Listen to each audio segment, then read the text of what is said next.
Welcome, everyone. Welcome to the second meeting of the Public Policy Task Force. I'm Matthew Mendelsohn, one of the co-chairs. Before we begin, I would like to start by acknowledging the land in which we find ourselves. Toronto, or Takaranto, as it was traditionally known, occupies a place that has been home to Indigenous peoples for over 15,000 years. The Huron-Wendat, Petun First Nations, the Seneca, and most recently, the Mississaugas of the New Credit River. This territory is subject to the Dish with One Spoon Wampum Treaty between the Anishinaabeg, Mississaugas, and the Haudenosaunee that bound them to share and protect this land.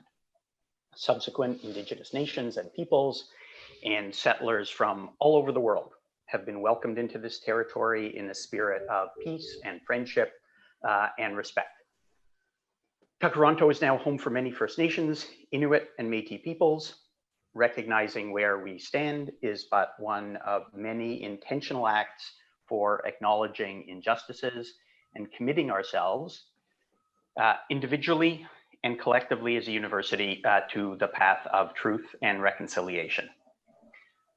I'd like to also begin by introducing two new members of the task force, Dr. Murtaza Haider, Associate Professor in Real Estate Management from the Ted Rogers School of Management, and also Dr. Samir Sinha, Director of Health Policy Research from the National Institute on Aging.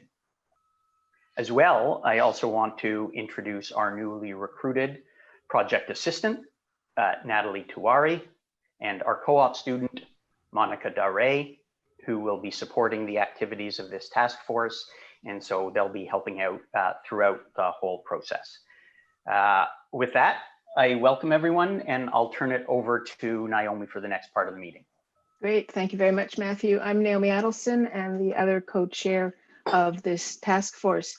Just a few housekeeping items. If you're not speaking, please have your microphone on mute. If you have headphones, please use them as they will reduce echo or feedback. And if you're experiencing lag or difficulty with your sound quality, you can turn off the video option to see if that improves the quality, or use the dial-in number to call in. We'll be keeping a speaking order list. So if you would like to speak, please indicate that in the chat. If you have a question you would like answered, you can also type that in the chat, and Chloe will be monitoring that. Just to briefly present the agenda to you. Today, our theme for this meeting is how can Ryerson University be more effective in policy leadership on key issues? Those questions will drive our speakers, and then the breakout group discussion that will follow from that.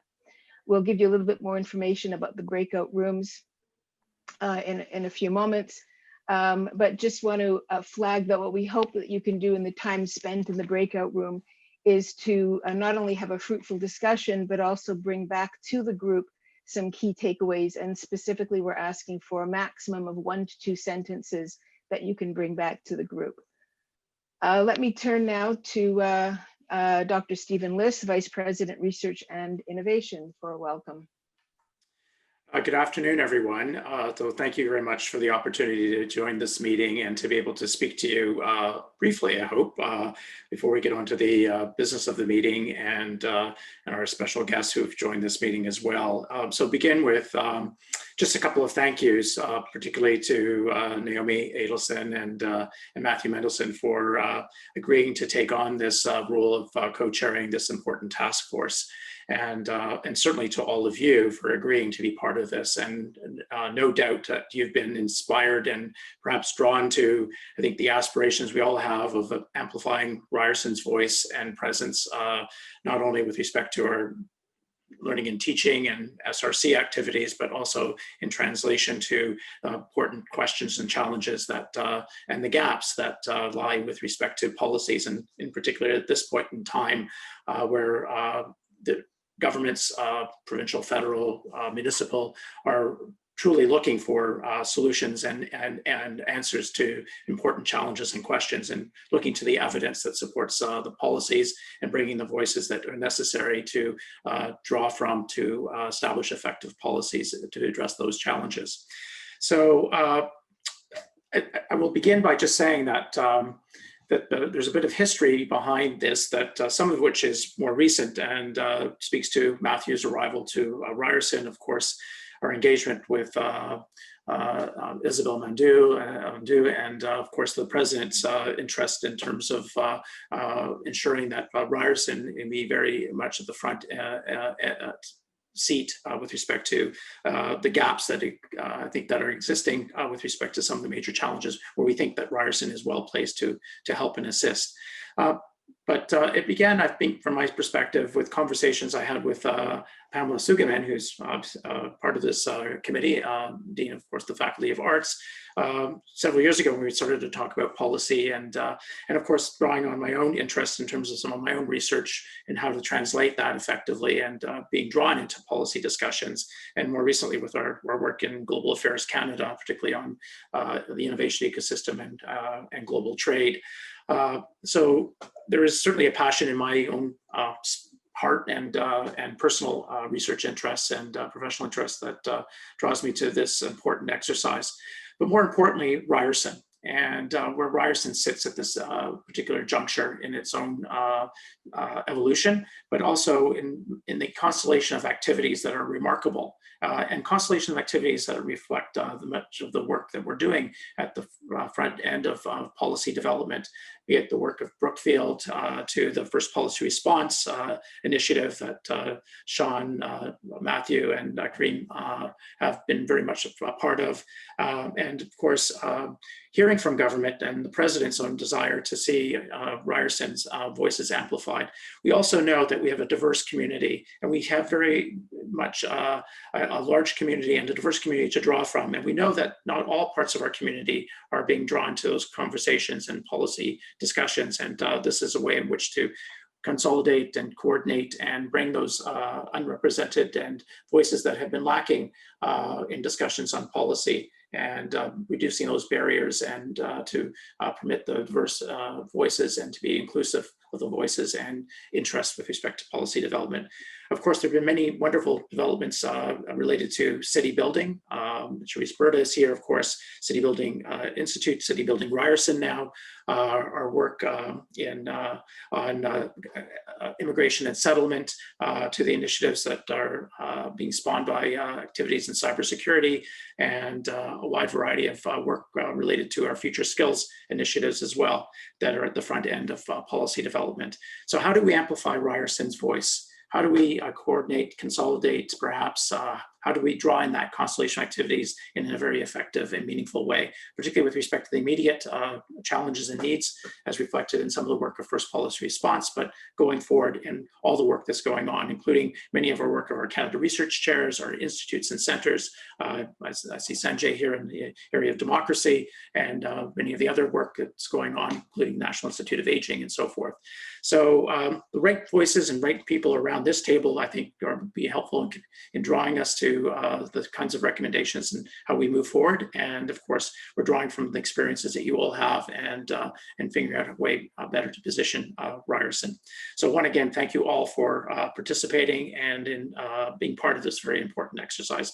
It's important not only to myself, but to our SRC enterprise, but it's important to the university and important to Canada, I believe, in terms of what Ryerson and its community can offer.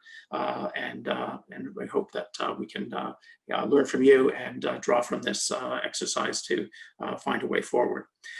So with that, welcome. And I have the delightful privilege of being able to introduce our guest today, Isabelle Mondou, who is the Deputy Minister for the COVID-19 response and communications within the Privy Council Office, which can focus on ensuring a coordinated and coherent approach to conveying Canada's response to the COVID-19 virus to Canadians. Isabelle was the Associate Deputy Minister for the Department of Canadian Heritage since 2018, and she is our champion in Ottawa.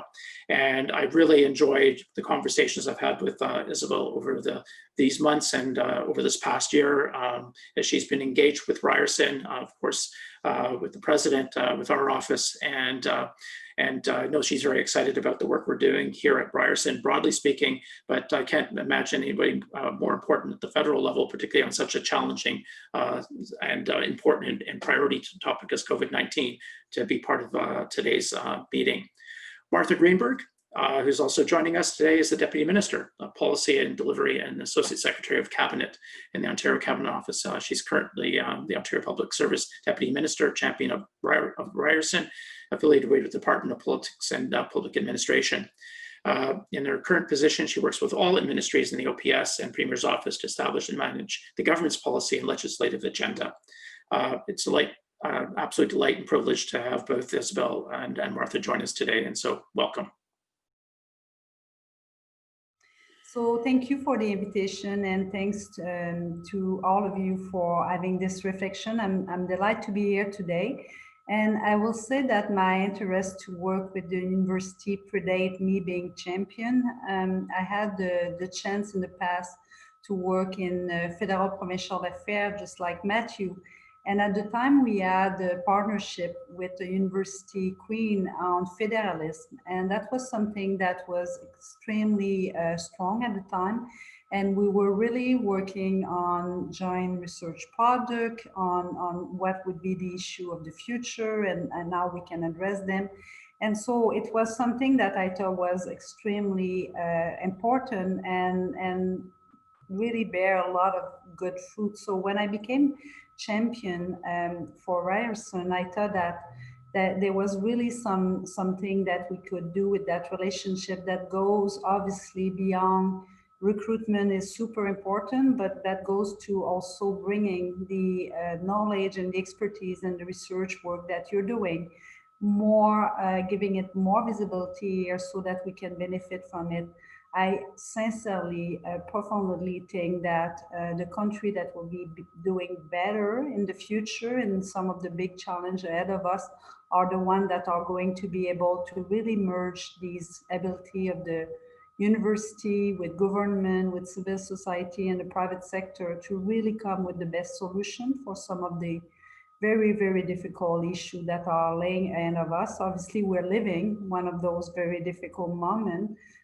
But other things such as, the transformation of work, security, future of journalists, there is so many things that we don't really have the answer. And certainly we don't have all these answers where I work, and we need to be able to tap on the research and the thinking that you're doing. But in order to do that, we need to make sure that we know that it exists. We need to make sure that we make the connection where it needs to be made so that people can work together and know about each other and can kind of develop these kind of partnership. But sometimes the partnership is also kind of going further. And I think Ryerson has been a benefiter on the scale agenda and on the security of really taking a leadership role, and in many other sectors, I'm just naming two, where really university have a role to play that sometimes they are better placed to play than the government. So that's why it's important for me as the champion of the university, a role I take very seriously, to be as much as possible attuned to what you're doing, but also being used, if I can use that term, as appropriate to make those connections, and also to showcase some of the work you're doing so that we are kind of taking advantage of it.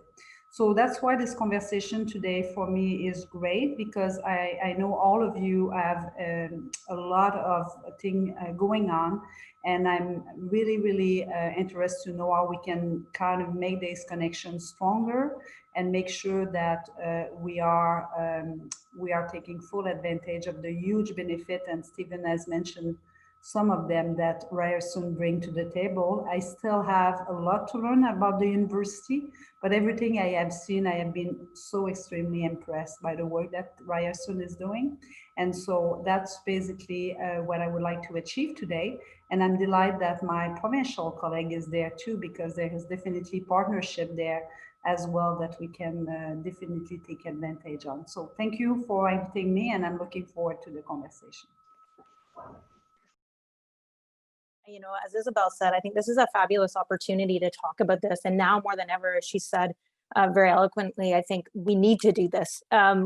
We cannot solve any of the problems we're facing right now alone. And I think the opportunity to think through how to engage on the policy conversations, how to bring people together, how to translate research into the information that is needed is just so important right now more than ever. So I think this is a really a prime opportunity to talk about this. And I think really important, regardless of this, that you don't sort of rest on the status quo and that we're always looking at ways to do better. So I did want to touch upon three sort of areas where I thought I'd provide maybe some specific comments in terms of maybe what opportunities there are. There's going to be nothing new here. I'm sure there's a lot of really smart people in terms of this task force. And I think you've probably thought of all of these ideas already. But I did want to say a few specific points that have come to mind as I've talked to my team about it too. And, you know, the opportunities I've had to talk to Ryerson students as well, and think through, you know, it's an amazing talent pool you have, and how do we make better use of that, and post-secondary sector and institutions more broadly. And so all these comments don't necessarily apply only to Ryerson. I think they apply probably to the post-secondary sector more broadly, but you know, I'm lucky to be the champion here, so I'll share them with you. And hopefully they're of some meaning for you as well. I do have a couple notes on sort of making my eye contact up as well to make sure I don't miss anything that I wanted to capture. The first area that I wanted to touch on was sort of the training of students. And I think, you know, for me, that is just so incredibly important because students are really our lifeline. It's how we continue to survive, especially in the Ontario Public Service, because really they're the next generation of OPSers. So we want them to succeed. And so how do we set them up for success and to come into the public service, ideally as a place that they want to work with the skills that they feel they need to succeed, and it's a place that they want to come. I think anything that we can do to increase the interaction of post-secondary institutions with the public service is only a winning combination. I think, you know, the skills development, the communication, the political acuity, the things that you can't necessarily learn in a classroom are things that we can maybe provide an opportunity to get before you choose it as a place to work and come in with those skills. We have, I think, established opportunities with you know, getting to hear senior leaders in the OPS especially, and I think those are fabulous opportunities. But they're not always relatable for students because, you know, you're talking to someone who's been in public service for 30 years. So the experience of what it's like to transition from being a student to being a public servant isn't quite as real for them as it once was 30 years ago, perhaps. And so is there an opportunity to make more contact with recent hires in the public service, with middle management in the public service, a real understanding of what a career in the public service means, challenges they faced, opportunities, and things that worked well? And is there an opportunity to increase that? Within the public service, we have great opportunities for mentorship programs, but is there an opportunity to think about a mentorship program with the public, with post-secondary institutions? So have a bit more of a one-on-one connection with students and really understand a little bit more. I think given today's world, we leverage technology way more than we used to. So the school, the student, the mentor don't have to be in the same city anymore. We can leverage this technology and make greater connections across. And so let's not lose out on that opportunity. I think also, and, you know, we've tried this, you know, in the past, and we continue to try to figure out ways to make it work, but those opportunities to look for projects or policies where you can benefit from the partnership of post-secondary public service and the community. The team was talking to me about it, you know, an interesting one more recently that I think Hamilton has launched with City Lab Hamilton, for example, which really brings together the community, the public service, and an institution with students to think through how do you actually take priorities of a government, priorities of any government, and students get to have direct experience on what it's like to help solve a problem, to help understand what government mechanics are like, and how do you go about helping someone and helping a government think through what those priorities are and translating that into actual actions. Continuing to think about ways to exchange talent. You know, that would be another area as I think through about students. You know, we have often a one-way flow. So, you know, public servants can go to post-secondary institutions as fellows. But what about the flip side and the opposite of that? Having sort of a fellow from post-secondary come into government, not necessarily as a formal appointee or anything like that, but much more on the informal side, and think through, push government, push us to think differently, look for different sources of information, different lenses on what we traditionally do, and challenge us a little bit more in terms of how we do that. So those are, you know, in that area of thinking about the relationship with students and the connections with students, that I think is just so important, because as I say, you know, those students are the next generation of OPSers, we hope. So we want to make it satisfying and an exciting place for them. Another couple areas, you know, that I wanted to mention as this idea of disseminating research knowledge. And so I think Ontario continues to post sort of more through open data and the data catalog, and more data sets get put up there. And we've recently launched the Ontario Health Data Platform, which is more specific to COVID. And we're doing this to enable researchers to do what they do better. which is if we give you some of the data, can you help us understand what it's telling us? What is it showing us? We don't do that very well. That's not an area of expertise for government. We have a lot of data. So if we make that available for research, can you help us understand what it's telling us?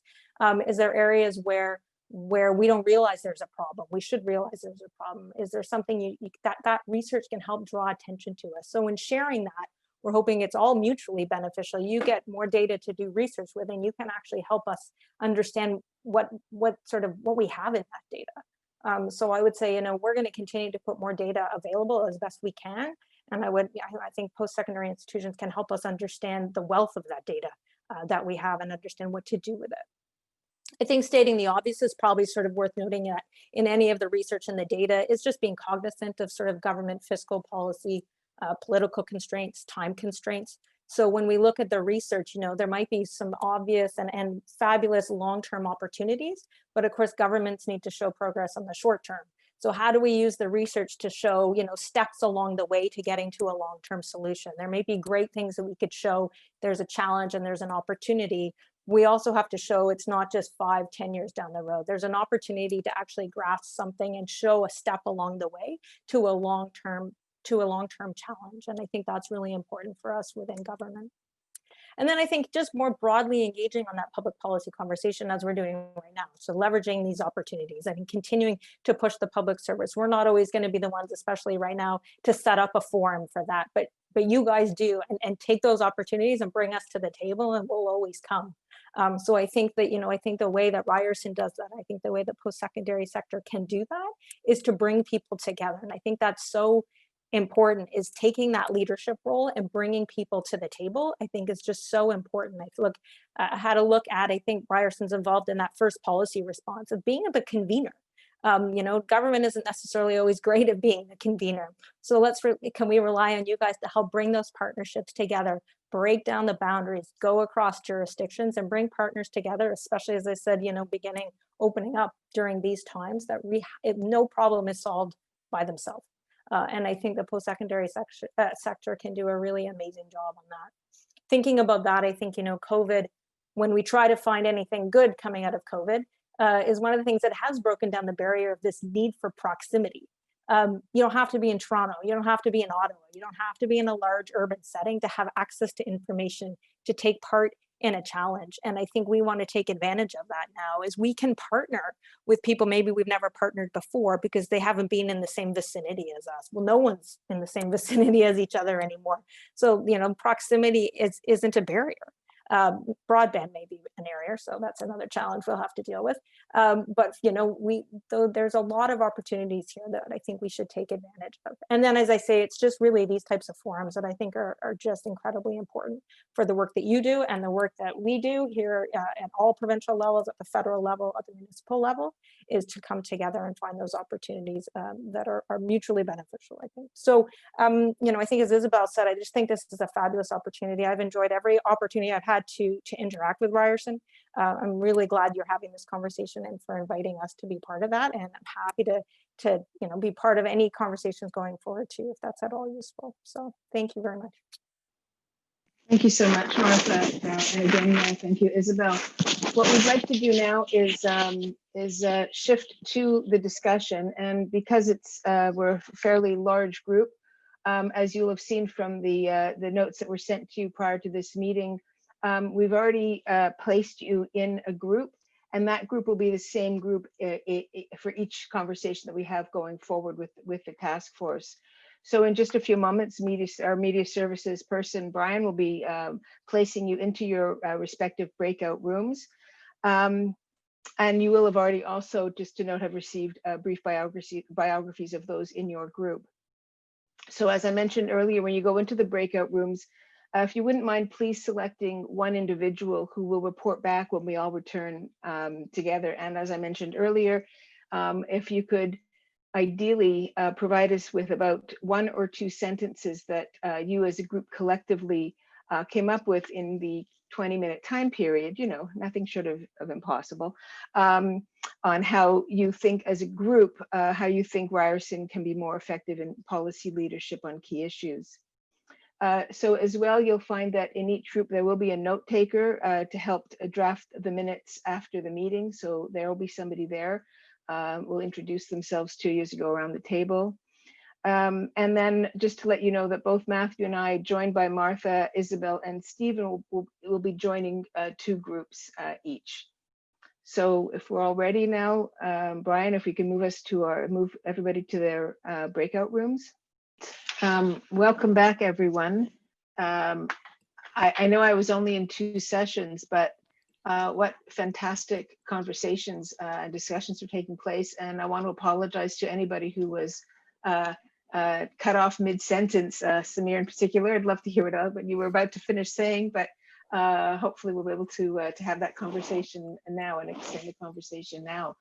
What I would like to do, in fact, is I wouldn't mind if you wouldn't mind, we go around to the different groups to get the feedback to everyone. And not to put anyone on the spot, but if people know what number group they were in, group number 1, whoever was voluntold to be representing group number 1. I guess we didn't decide on who's the spokesperson here in our group here, but I can make a quick start, and I would like to ask Anna and everybody else to fill in. I think I'm jumping just right to the two main themes I think we discussed, and it was really a great discussion here. One is communication, and in both ways, communication from government to societies, communities, organization, and vice versa. How can we explain our research results in an easier way, faster, simpler way to all the different audiences? Part of that also, I think the question was also asked that, well, we have to adapt to the agenda of governments, but can we also participate in agenda forming? Can we add to the agenda? Can we add findings that we see in our research when we work with students and education and so on? Can we add that to the agenda? So can we have a dialogue around the agenda that governments have? The third point, I think, is related to speed, time. Time is a scarce resource of governments, and we need to act quickly. And I think that is, at least that's something I picked up. We need to be fast. We need to be there. We need to have the relationships in place. We need to quickly disseminate our findings and be able to be there when needed with the evidence we have. I think I'll stop here. Anna or anybody else, would you like to add on? No, it's fine. Yeah, thank you, Johannes. Thank you very much. That's great. It's a wonderful start. Group number 2, would you like to report back? Yeah, I think that's me. Hi, everybody. We had an interesting discussion that started out with, where are we trying to put our efforts? Are we looking at public service, or are we looking at influencing politicians? And we recognize that both are useful and the outcomes are both useful.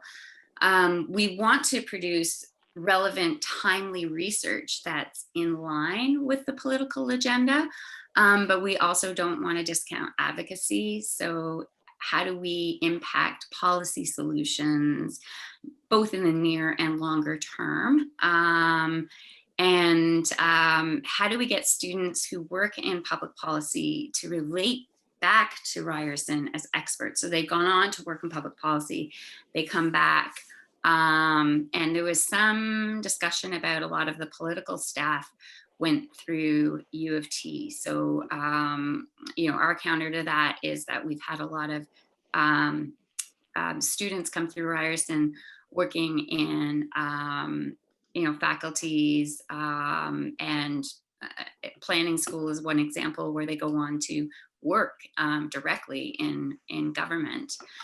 We also talked a little bit about a database called Cognet. Stephen brought up Cognet.ca, which is a database of expertise with tri-agency funding, industry, private, and public sector, but that it's not it's not comprehensive, so it challenges us to be inventive. And our relationships at all levels of government, our partnerships, alumni connections are really critical. And we have to be inventive and creative about nurturing our connections and creating new connections. And some examples are, how do we use panels of both academic and experts and the public sector to talk about in real time issues? And how do we nurture some partnerships with our students directly with the public sector? The City Lab Hamilton example being one of them. Anyone else want to jump in? I'm sorry if I didn't cover everything.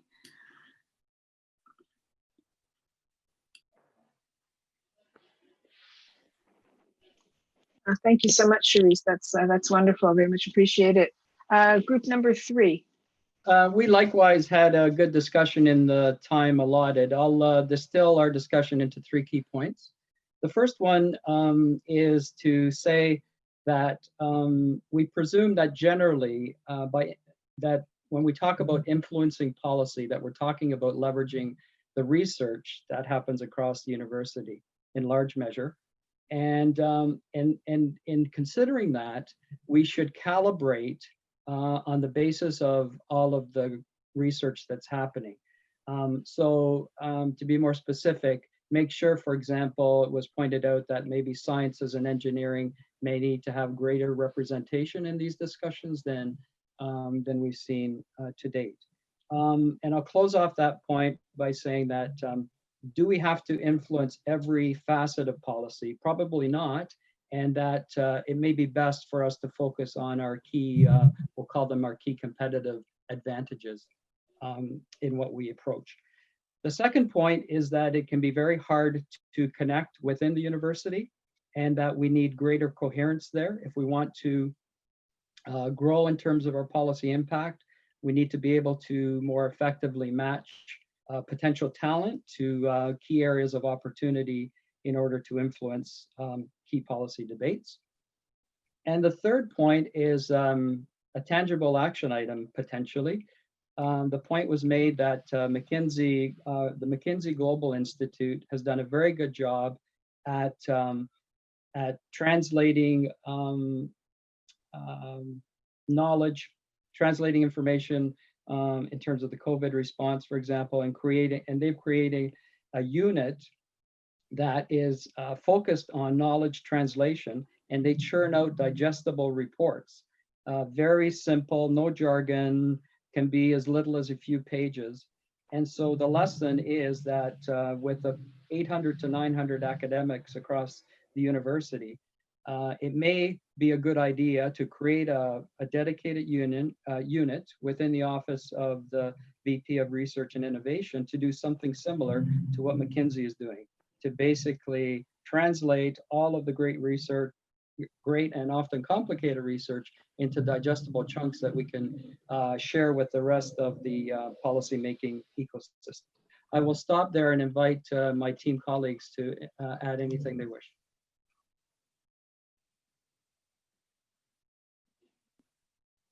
In our discussion, we also highlighted the importance of cross-disciplines kind of collaboration in translating our evidence into policy, and also even before that. So that is something that we feel would be important to actually create more innovation out of innovation that's already have been generated. And I think that would also meet the needs of our society. Thank you.